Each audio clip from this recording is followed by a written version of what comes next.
Bank, a financial institute licensed by the government to receive deposits, which then invest these funds in a number of securities.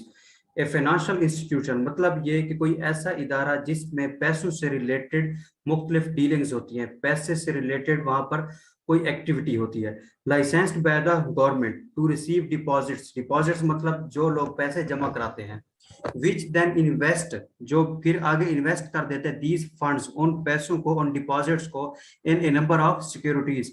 Securities basically कहते हैं मुख्तलिफ business के जो shares वगैरह हम लेते हैं। वैसे शेयर और सिक्योरिटी का फर्क है कि कोई बंदा अगर किसी कारोबार में कोई पैसे इन्वेस्ट करता है इस नियत से कि वो इसके प्रॉफिट में से हिस्सा लेगा, तो हम कहते हैं इसने उस कंपनी का शेयर खरीदा है। अगर कोई किसी कंपनी को कर्जे के तौर पर पैसे दे और बाद में कर्जा और सूद वापस ले ले, तो उसे हम कहते हैं ये सिक्योरिटीज हैं, बेसिकली लोन्स को कहते हैं। ए financial institution which receives deposits and issues loans, मतलब ये कोई भी ऐसा इदारा जो के डिपॉजिट्स लोगों के पैसे लेता भी है अपने बैंक में रखने के लिए और फिर कर्जे भी देता है। ए financial institution which is engaged in borrowing and lending of money, मतलब ऐसा इदारा जिसमें पैसे या कर्जे दिए भी जाते हैं और लिए भी जाते हैं। Financial intermediaries, a financial institution through which savers can indirectly provide funds to borrowers.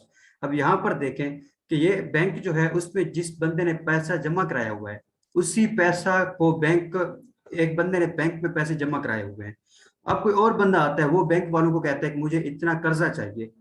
अब बैंक वाले और तो कहीं से पैसे नहीं ले रहे, वो तो उसी डिपॉजिट्स को यूज कर रहे हैं अपनी एक्टिविटीज के लिए।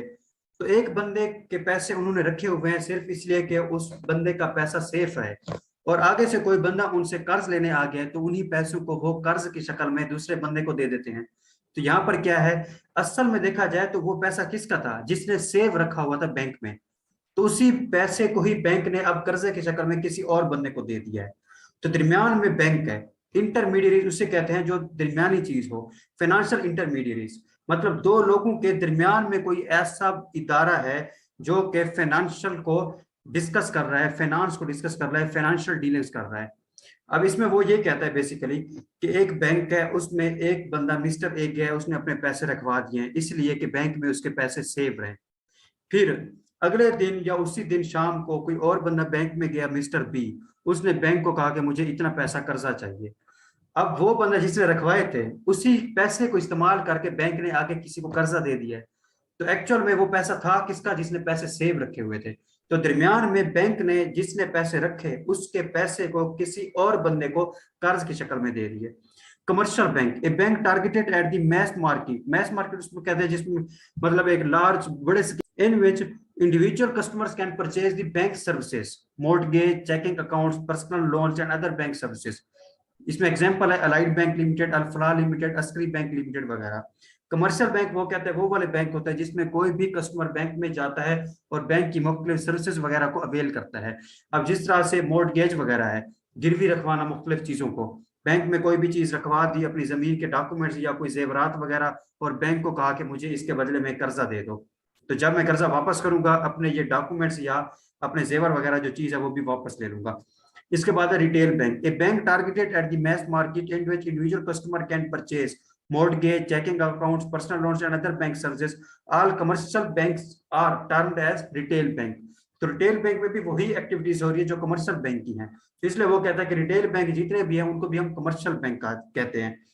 Specialized bank, a bank targeted to a specific section of the economy in which firms and customers can have access to specialized form of banking services। For example, Zarai Taraqqiyati Bank Limited, Small and Medium Enterprise Bank etc। अब ये specialised जो bank है ना, इसमें वो कहता है कि अब ये बैंक सिर्फ एक स्पेसिफाइड तबके के लिए बनाया गया है। मईशत में मुख्तलिफ चीजों को हम डील करते हैं, उसमें एक स्पेसिफिक एरिया को डील करने के लिए ये बैंक है, इसलिए इसका नाम भी स्पेशलाइज्ड है। तो ये रिलेटेड किसके है, specific section of the economy. Cooperative bank, this is a type of financial institution that provide banking and other financial services to its members. Investment bank, a financial intermediary that undertakes a number of financial services for clients। Al Baraka Islamic Bank, Amar Investment Bank, Al Falah and Bank Al Habib वगैरह।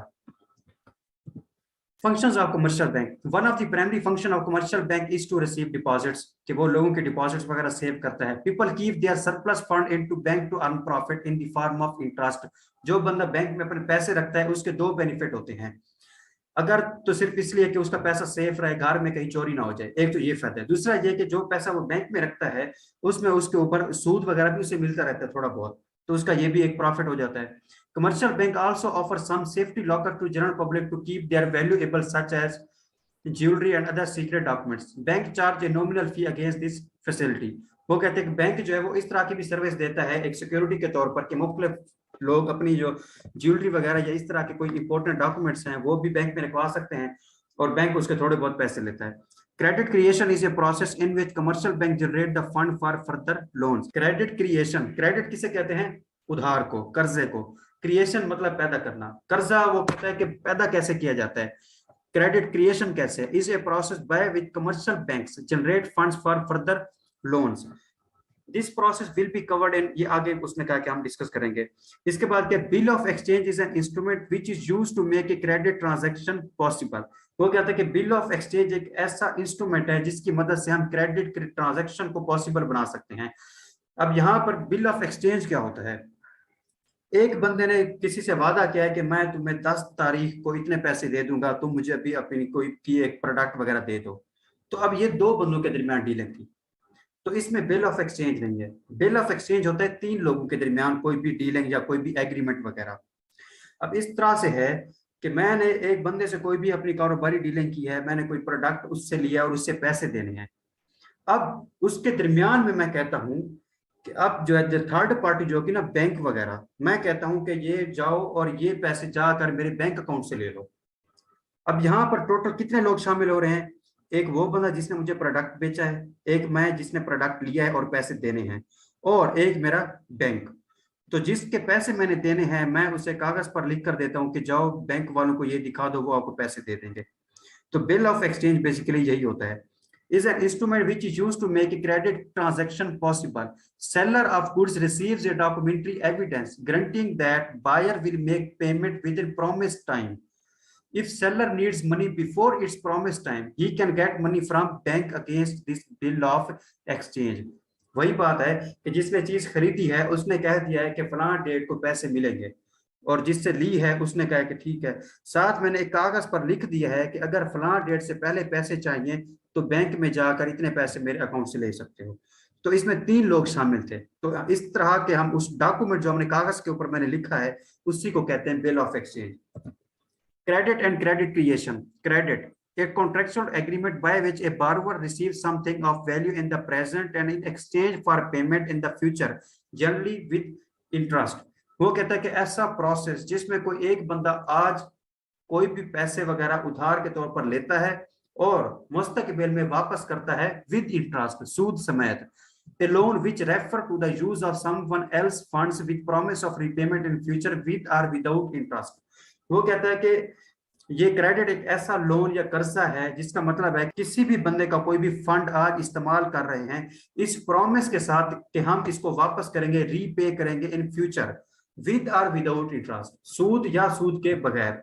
वो जिस तरह से मुआहदा किया होगा, अगर तो कहा होगा कि सूद समेत वापस करेंगे फिर ठीक है, अगर होगा कि नहीं जितने पैसे उधार लिए हैं सिर्फ उतने वापस करने हैं तो फिर विदाउट इंटरेस्ट होगा।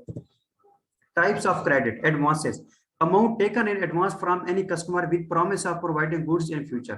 एक दुकानदार है, उसने किसी ग्राहक को कहा है कि मुझे इतने पैसे दे दो, मैं इसके बदले में जो चीज तुम्हें चाहिए वो कल दे दूंगा, तो ये एडवांस हो गया। Trade credit, this exist between a customer and a seller usually in the commercial sector. A purchaser can order a good, receive the good and then pay for it after a certain period of time. यहाँ पर यह है कि किसी ग्राहक ने दुकानदार को कहा है कि मुझे फलां चीज दे दो और इतने लम्हे के बाद या इतने टाइम के बाद, इतने घंटे के बाद, इतने दिन के बाद या इतने सालों के बाद मैं तुम्हें पैसे वापस कर दूंगा उस चीज के बदले में। Bank credit, this type of credit exist when an individual और firm goes to a bank, receives an amount of money upfront and then pays back the amount over a period of time including a predetermined rate of interest. Bank credit जो हमारा ये bank का कर्जा होता है वो कहता है इसमें कोई भी इंडिविजुअल या फर्म, कोई भी एक अकेला बंदा या कोई भी दुकान वगैरह, कोई बिजनेस वगैरह बैंक में जाता है, उनको कहता है कि मुझे इतने पैसे कर्जे के तौर पर चाहिए और जितना इसके ऊपर आप इंटरेस्ट चार्ज करेंगे, सूद लेंगे, और इतने पीरियड के लिए, 1 साल या 2 साल जितना भी, तो मैं उतने पीरियड के बाद ही वो पैसे जो ओरिजिनल अमाउंट की आपकी, जिसे हम प्रिंसिपल अमाउंट कहते हैं, और सूद मतलब इंटरेस्ट वापस कर दूंगा। एडवांटेजेस ऑफ क्रेडिट, कर्जा लेने के फायदे क्या हैं? Availability of credit incline the people to spend more, creating an economic activity in the country. वो कहता है कि कर्जा मिलने का फायदा यह है कि लोग फिर खर्च करते हैं, जिसकी वजह से मुल्क में कोई भी इकोनॉमिक एक्टिविटी हो जाती है। If there are inflationary trends in the economy, अगर मुल्क में मईशत महंगाई की तरफ जा रही हो, government increases the interest rate, government जो है वो सूद की शरह को बढ़ा देती है। This direct the people to convert their cash in credit money to gain interest. इसकी वजह से लोग क्या कहते हैं कि मैं बैंक में पैसे रखूं ताकि मुझे इसके ऊपर इतना सूद मिलेगा। तो लोगों के पास पैसे फिर कम पड़ जाएंगे, वो फिर डिमांड कम करेंगे, तो उधर से फिर चीज की कीमत भी नहीं बढ़ेगी, तो इन्फ्लेशन भी नहीं होगी।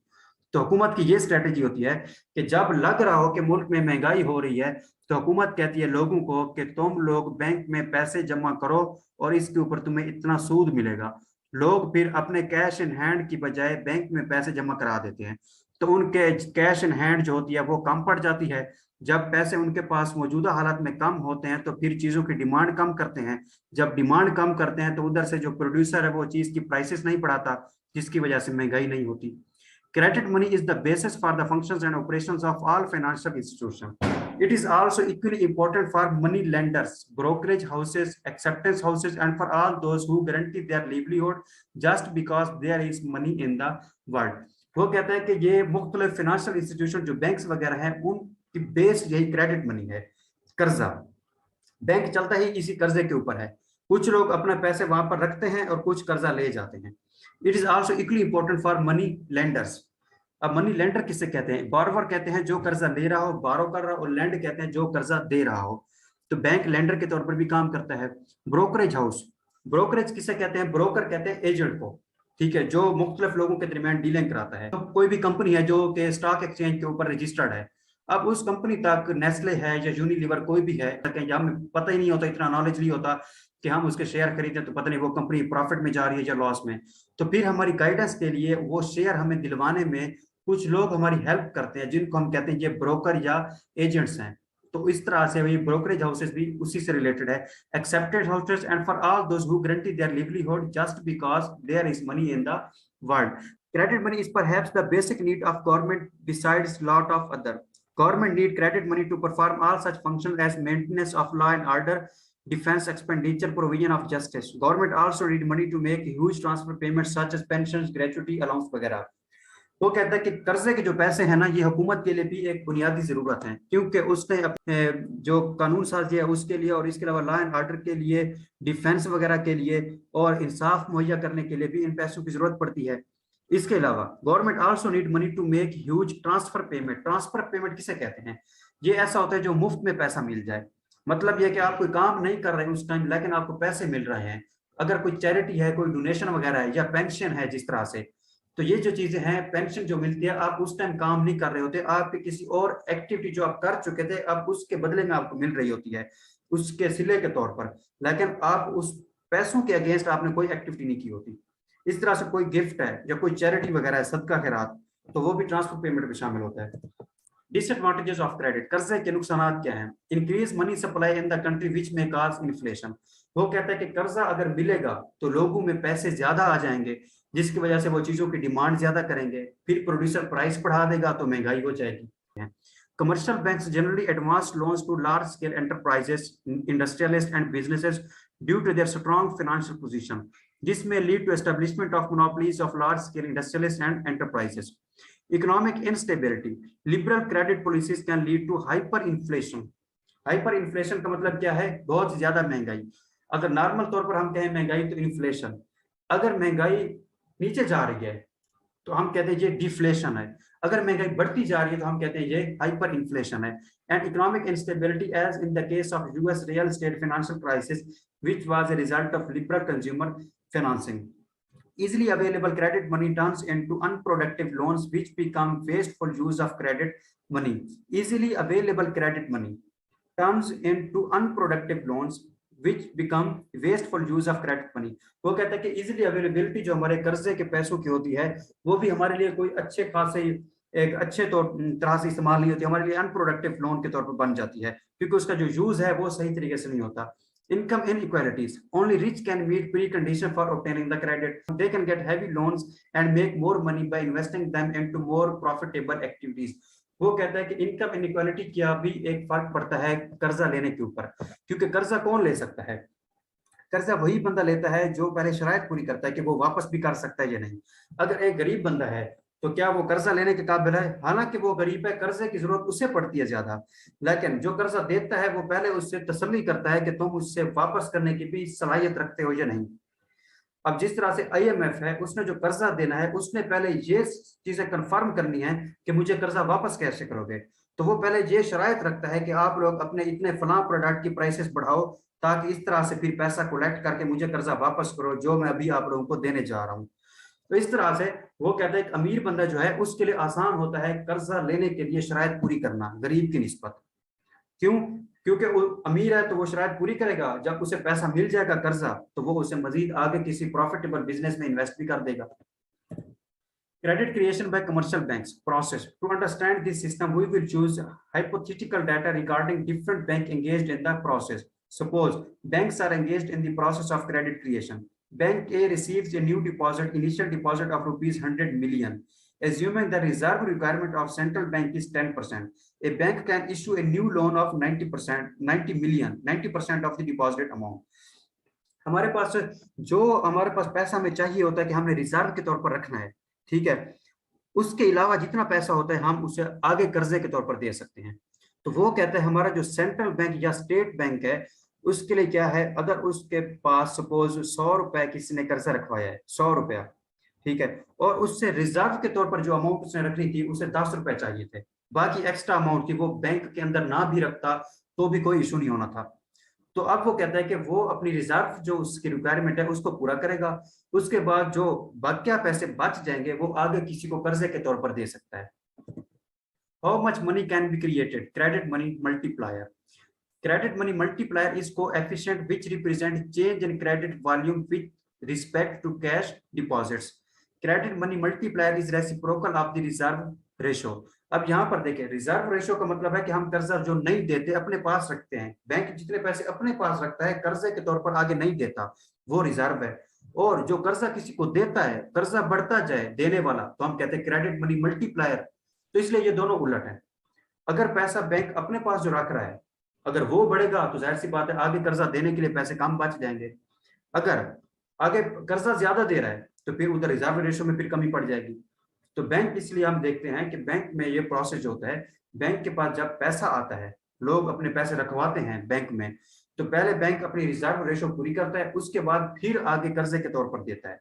तो बैंक का रिजर्व रेशो को पूरा करना हम कहते हैं ये क्या है, रिजर्व रेशो, और लोगों को कर्जे के तौर पर देना हम कहते हैं क्रेडिट मनी मल्टीप्लायर है। तो ये दोनों एक दूसरे के इनवर्सली प्रोपोर्शनल है। How much money bank can create if reserve ratio is 10% and initial deposit is 100 million.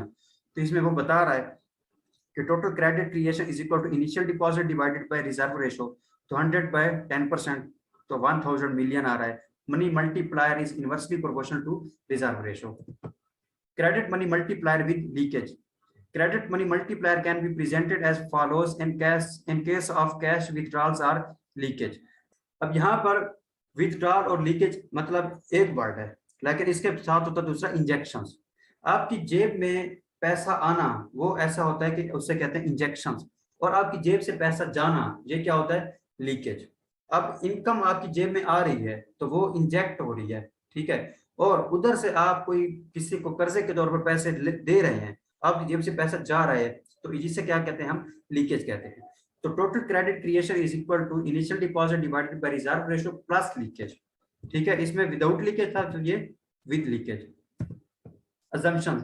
Rate of reserve requirements of central bank remains same during the credit creation. Changing reserve requirements by central bank can cause a greater fluctuation in lending ability of commercial banks.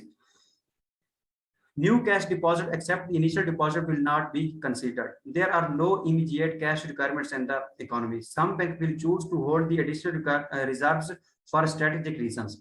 The fact that they hold on to more of their reserves means that they pass on less to the next bank, and therefore effect of the multiplier will decrease. A developed banking system along with financial innovations are existing in the country which keep cash requirements limited in the country. वही बात है. Limitations. Amount of credit is dependent on the initial size of money supply. The larger this is, the more credit can be created. जितना money supply वो कहता है कि ज्यादा होगा तो more credit can be created. Lower the ratio requirements are, the more credit can be created. In many countries, there is a minimum level, usually 20%, that banks must adhere to, so that there is not so much credit within the economy. How much cash people want to hold? If, say, there is high inflation, then people may not wish to hold their money in the banks, where the real value is set to diminish. Central bank may utilize a number of instruments to control how much credit is created by the banks. Banks will not issue credit to everyone. They will only issue if they can receive a higher value asset in return from the borrower. If this doesn't exist, then credit will not be created readily. Simple language. Central bank or state bank and monetary policy, father of banking system.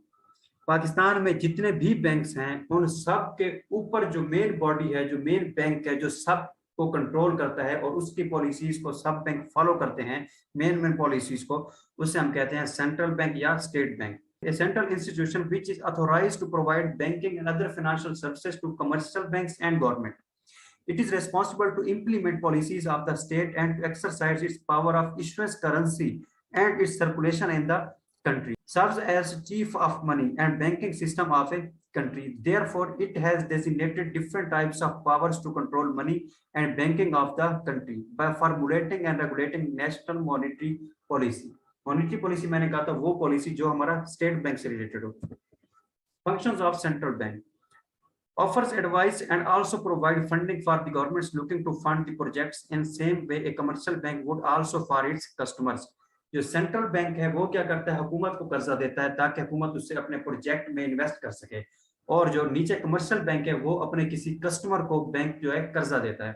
By holding the cash reserves from each bank for safekeeping, central bank brings a level of protection to the banks. Having a centralized cash reserve yield greater confidence in the system and a better buffer against financial shocks. वो कहता है कि अब state bank जो हमारा central bank है वो जो कैश रिजर्व्स रख रहा है हर बैंक से लेकर, उसके बदले में उसे सेफ्टी देता है. Further, a central bank can offer a counseling service to commercial banks if ever they find themselves in financial difficulty and in need of advice. वो कहते हैं कि सेंट्रल बैंक जो ये अपने जो छोटे बैंक इसके मातहत हैं, कमर्शियल बैंक्स वगैरह, उनकी काउंसलिंग भी करता है, रहनुमाई भी करता है, और खास तौर पर अगर कभी उनको कोई मुश्किलात आए तो उस मामले में भी उनको एडवाइस देता है. If a commercial bank is unable to use other sources to meet its financial requirements, then they use the central bank. This brings greater liquidity to the system and helps protect savers' deposits. Central bank has control over a country's foreign currency and gold reserves.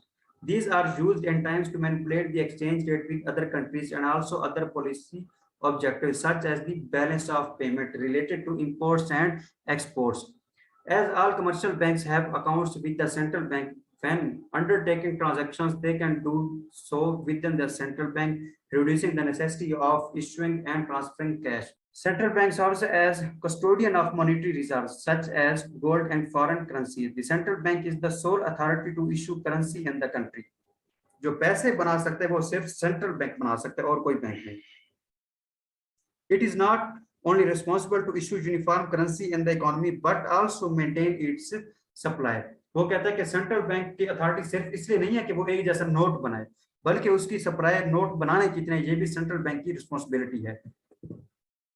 इसके बाद systems है हमारे पास. Fixed fiduciary system. This system allows the note issuing authority to issue currency note up to a certain limit without backing reserves or precious metals. But any note issued beyond this limit must be backed by 100% reserves. तो ये fixed है. Proportional reserve system. This is a flexible system of note issuance and is popular in most of the countries of the world. Under this system, central bank can issue currency notes by keeping a certain percentage of reserves in the form of gold, silver or foreign currencies. In Pakistan, reserve requirement varies from 30 to 40%. MCQ के लिए important question है. Monetary policy. A policy which is adopted by central bank of a country to control supply of money and credit is known as monetary policy. मैंने कहा था कि हुकूमत के budget से रिलेटेड जो पॉलिसी होती है उसे फिस्कल पॉलिसी कहते हैं, जो हमारे सेंट्रल बैंक या स्टेट बैंक की पॉलिसी होती है उसे मॉनेटरी पॉलिसी कहते हैं। और वो कहता है कि ये वो पॉलिसी है जिसके तहत जो सेंट्रल बैंक है वो पैसे की सप्लाई को कंट्रोल करता है। Measures taken by central bank to influence the macroeconomic activity, especially by driving the money supply and credit by changing the rate of interest. Instruments of monetary policy: quantitative controls, bank rate. It is also called discount rate. It is a rate at which central bank rediscount bills of exchange. By discounting a bill of exchange, actually central bank is providing loan to commercial banks. By changing the bank rate, central bank indirectly influence the market rate of interest. अब यहाँ पर central bank जो है वो commercial bank के लिए rate change कर रहा है, कमर्शियल बैंक जो वो अपने कस्टमर के लिए चेंज करेगा। ओपन मार्केट ऑपरेशंस, बाइंग और selling of government securities in open market is known as open market operation. यहाँ पर क्या कर रहा है, बाइंग और selling of government securities. Securities का मैंने आपको पहले बताया है। Rationale behind open market operation is to change the level of reserves that are held by commercial bank. Credit rationing, fixing the maximum limit of loan issue by central bank to its member commercial bank is called credit rationing. By changing this limit, central bank can control the money supply in the economy. कर्जा देने के भी एक खास limit होती है। Changes in the reserve requirements. It is a powerful tool of central bank. Suppose the central bank is looking to reduce the level of aggregate demand in an economy. It can do so through manipulating the reserves that commercial banks must hold. In order that the reserves are kept safe, commercial bank will have them deposited at the central bank. The central bank controls the level of reserves that commercial banks must hold with them by decreasing the level of reserves that they must hold and keeping the reserve ratio constant. Commercial bank must reduce the level of loans that they give out. इसके बाद है qualitative control. Changes in the marginal requirements. Marginal requirements refers to the difference between value of security demanded by the central bank to the advanced loans to the commercial bank and the amount of loan actually issued. Central bank advances loan to commercial bank against some securities. Central bank advances loan to commercial bank against some securities. In order to control money supply, central bank can change these margins. Moral persuasion.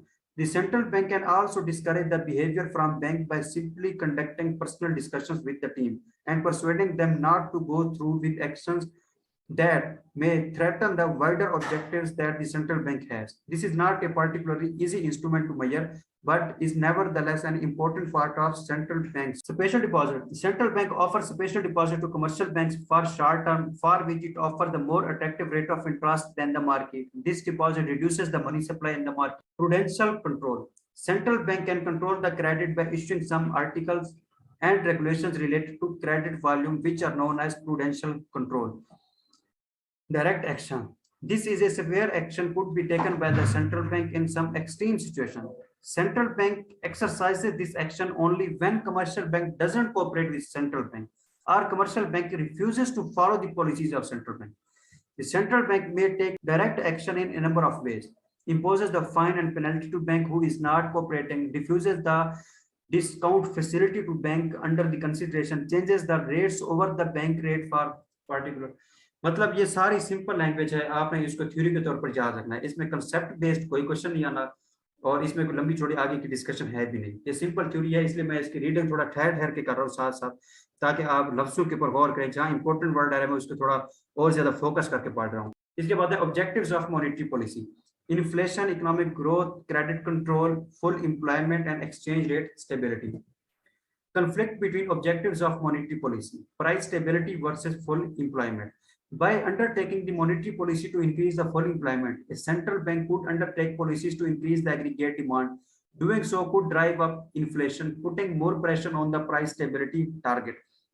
वो कहता है अगर full employment हो गई, हर बंदे के पास रोजगार हुआ, तो पैसे आएंगे उनके पास, अपनी सैलरीज, वेजेस वगैरह, तो वो डिमांड करेंगे, तो डिमांड में जैसे प्राइस बढ़ जाएगी, तो प्राइस में स्टेबिलिटी नहीं आएगी, क्योंकि लोग अगर डिमांड बढ़ाते जाएंगे इधर से प्राइसेस बढ़ती जाएंगी। तो वो कहते हैं इस तरह से अगर हमने प्राइस को स्टेबल रखना है, उधर से फिर फुल एम्प्लॉयमेंट नहीं कर पाएंगे, तो ये एक प्रेशर और टारगेट आ जाता है इसके लिए। Economic growth versus exchange rate stability. In order to boost economic growth, a central bank may decide to manipulate the exchange rate to increase the likelihood of exports. Doing so would threaten the stability in exchange rate. Economic growth versus credit control. A way to grow economy might be through the expansion of credit, as it would spur investment and spending. However, this comes with heightened economic risk of credit defaulting. Types of monetary policy: contractionary monetary policy and expansionary monetary policy. Contractionary monetary policy are anti-inflationary monetary policy. Central bank increases the rate of interest for commercial banks to borrow, or central bank raises the reserve requirement that decreases the level of reserves that commercial banks themselves hold. In order to cover the higher cost of borrowing, commercial bank will either reduce the total amount of loans that they issue or increase the cost of borrowing to those individuals with existing loans who have not predetermined the fixed level of interest that they will pay. These both have the effect of reducing the level of disposable income that individuals have, hence reducing the consumption. It also reduces the level of investment that occurs in the economy, as a higher interest rate is a disincentive for firms to invest in long-term projects. This results in a decrease in aggregate demand. Interest rate का investment के ऊपर क्या असर पड़ता है, मैं ये सारा कई बता चुका हूं आप लोगों को. ग्राफिकल रिप्रेजेंटेशन इस कंसेप्ट की explanation. Output decreases from Y1 to Y2, price level decreases from P1 to P2. Expansionary policies are anti-deflationary monetary policies.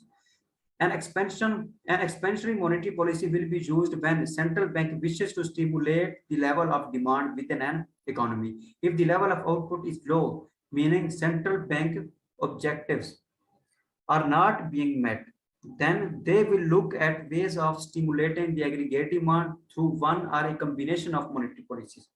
By purchasing government bonds from commercial banks, central bank transfers the money to the banks, increasing the cash reserves that they hold. The commercial banks, with their boosted reserves, will loan out these additional reserves to the level of reserve rate. Doing so increases the reserve level for second generation banks, which do the same. Output increases from Y1 to Y2, price level increases from P1 to P2. यहाँ पर आप देखें क्या है, anti deflationary नहीं होने देता, inflation की तरफ चीज को बढ़ाता है. तो price level increases from P1 to P2, inflation आ रही है. और जो एंटी इन्फ्लेशनरी है, मतलब महंगाई नहीं, महंगाई को कम कर रहे हैं, डिफ्लेशन की तरफ आ रहे हैं. तो उधर क्या था, प्राइस लेवल डिक्रीजेस, ये decreases anti-inflation. Limitations of monetary policy: existence of non-monetary sector. This is especially so in developing countries. If a large portion of society are not using money for exchange, for example, bartering in rural areas, then they are not using the commercial banks, which limits the effect of policies reaching to the people. Existence of non-banking financial institutions. These are the organizations that offer credit to customers, however, do not come under the supervision of central bank. जो bank नहीं है वो central bank, state bank के under नहीं आएगा, बाकी चाहे वैसे कर्ज देता रहे. High liquidity in financial markets. When a central bank looks to tighten the money supply, its effects will be hindered if agents in the economy have access to highly liquid assets. If the central bank tries to tighten the money supply, agents can counter this by creating their own liquidity. Time lags. The effects of monetary policy will often take time to occur. Therefore, a central bank must have to predict what will happen in future and implement policies accordingly. Sometimes, however, there will be too much uncertainty for these policies to be correct. Lack of coordination between monetary and fiscal policies. In simple terms, monetary policies are implemented by the central bank and fiscal policies are implemented by the government. कई बार बताया है. इसकी graphical representation. Suppose the central bank is concerned that the level of inflation is getting too high and so decides to tighten the money supply. Inflation क्यों बढ़ती है, लोगों के हाथों में जब पैसा हो, तो इसलिए कोशिश करते हैं कि उस मनी सप्लाई के उसको रोका जाए. किस तरह से, कि उनको इंटरेस्ट रेट हाई ऑफर किए जाएं कि आप बैंक में कर्जा रखें तो आपको इसके ऊपर इतना सूद समेत वापस होगा, जिसकी वजह से लोग बैंक पे पैसे रखते हैं तो कैश इन हैंड कम पड़ता है, तो डिमांड कम करते हैं, फिर प्राइस नहीं बढ़ती तो इन्फ्लेशन नहीं बढ़ती. However, the government believes that unemployment is too high and so decides to invest in an infrastructure project and increase in government spending to boost output in the economy. As we can say, the government pushed AD out from AD1 to AD2 only for the central bank to cause back from AD2 to AD1. Effort of both have been wasted due to a lack of coordination. Role of State Bank of Pakistan. The State Bank of Pakistan is the central bank of Pakistan that plays role in the management of financial system of the country. The basic features of State Bank of Pakistan is to prepare the monetary policy of the government of Pakistan and organization, management of the center economic, banking and financial systems. State Bank of Pakistan also control all financial matters of the government of Pakistan, such as controlling the foreign reserve of the country, currency rate, currency supply, and the open market. State Bank of Pakistan has also established severe financial institute to improve the performance of financial and economic matters of Pakistan. For facilitation of government and general consumer, State Bank of Pakistan (SBP) establishes NBP, National Bank of Pakistan. It is the largest commercial bank of Pakistan. Commercial bank सारे जो थे state bank के नीचे थे, लेकिन state bank ने अपने बाद कमर्शियल बैंक में से एक बड़ा बैंक बना दिया है जो कि largest commercial bank of Pakistan के तौर पर समझा जाता है।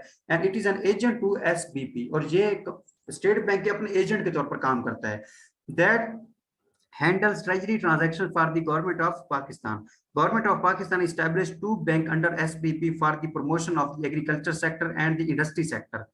Agriculture और industry sector को तरक्की के लिए हुकूमत ने बैंक बना दिए हैं। कौन से?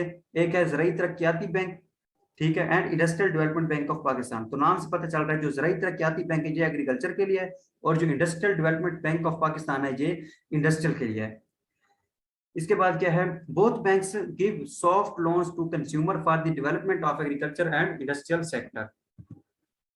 Further, the State Bank of Pakistan promotes the Islamic mode of the banking system in the country. For this purpose, State Bank of Pakistan gave the order to the commercial bank that they establish a separate counter for consumer wishing to deposit in an Islamic mode of investment.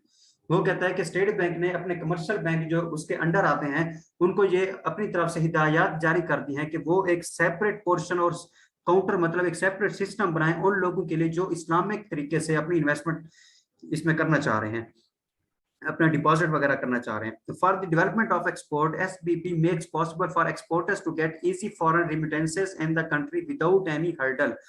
For the encouragement of exporter, State Bank of Pakistan give incentive to exporter with the understanding of central government of Pakistan. SBP makes such rule and regulation to discourage the unnecessary import from foreign country, particularly luxury goods and services. वो कहता है कि जो central bank state bank है ये export को encourage करने के लिए हुकूमत के साथ मिलकर स्टेप्स लेता है, और इंपोर्ट्स को डिस्करेज करने के लिए खास तौर पर ऐसी इंपोर्ट्स जो कि हमारी लग्जरी गुड्स एंड सर्विसेज हैं जो बुनियादी जरूरत नहीं है उनको डिस्करेज करने के लिए भी स्टेप्स लेता है। State Bank of Pakistan role in the controlling of inflation in the country is very important and essential as well. For this purpose SBP uses method of open market operations technique such as for controlling the currency circulation in the country, fixing rate of interest, fixing the foreign exchange rate, and controlling the banking loans in the country.